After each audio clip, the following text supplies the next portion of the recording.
করে চালাবো সংসার, কি করে লেবারকে দেবো, কি করে স্টাফকে দেবো। 15 দিন পরেও আজকে কিন্তু ছবিটা ঠিক একই রকম, আর এর কারণ বাংলাদেশি পর্যটক শূন্য। এখান থেকে আপনি চীনায় চলে যান, বেঙ্গালোর চলে যান, সব জায়গায় এরকম চলছে। এই ধরনের আবাসিক হোটেলগুলো কিন্তু প্রায় বন্ধ হওয়ার মুখে। বিশেষ করে আমাদের ওয়েস্ট বেঙ্গল বেশি এফেক্টেড।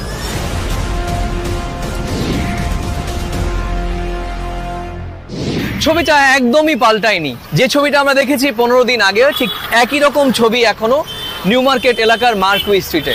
বাংলাদেশি পর্যটক কার্যত শূন্য এই বিস্তীর্ণ এলাকা। গোটা এলাকার অর্থনীতি যেখানে প্রায় 80% নির্ভর করে বাংলাদেশের পর্যটকদের ওপর, সেখানে এই অর্থনীতি কিন্তু কার্যত এখন হুমকির মুখে।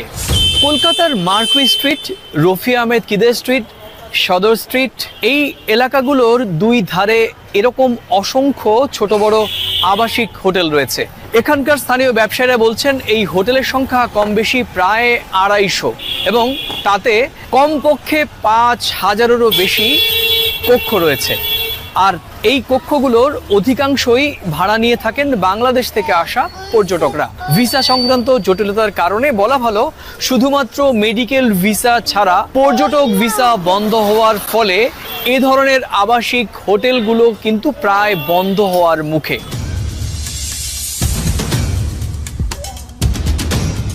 প্রতিদিন এই ভিডিও করার পর আমার কমেন্ট সেকশনে যে সমস্ত আমার সহনাগরিক ভারতীয়রা ব্যক্তিগত আক্রমণ করেন, এই পর্বেও আমাকে ঠিক ব্যক্তিগত আক্রমণ নিয়ে পাল্টা বলতে হলো। পাল্টা বলবো না, আমি আমার জায়গা থেকে পরিষ্কার করব।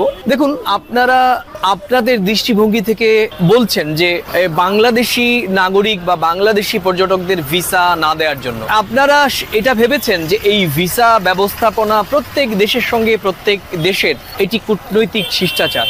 হ্যাঁ, প্রত্যেক দেশ তার অভ্যন্তরীণ নিরাপত্তা, সুরক্ষা কিংবা অন্য অনেক কূটনৈতিক বিষয়ের কারণে ভিসা প্রক্রিয়া কখনো স্লথ করে, কখনো বেগবান করেন, কখনো তার যে গতিপথ কৌশলগত কারণে সেটা ভিন্ন দিকেও অনেক সময় কূটনীতিকরা নিয়ে থাকেন।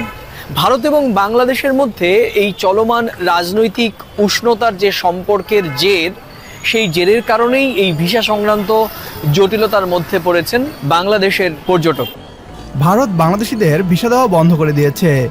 এতে বাংলাদেশ আর্থিকভাবে কোনো ক্ষতির মুখে পড়েনি, বরং লাভবান হয়েছে।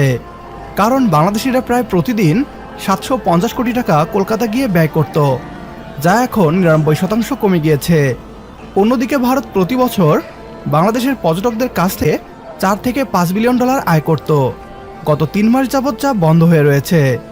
ভারত ভেবেছিল যদি তারা বাংলাদেশিদের ভিসা না দেয় তাহলে বাংলাদেশে পাল্টা বিপ্লব শুরু হয়ে যাবে, তবে এমনটা ঘটল না। উল্টো কলকাতার দাদাদের মধ্যে মোদিকে নিয়ে অসন্তুষ্টি তৈরি হয়েছে। কলকাতার ব্যবসায়ীরা ভিক্ষার থালা হাতে নিয়ে বসতে চলেছে অতি দ্রুতই।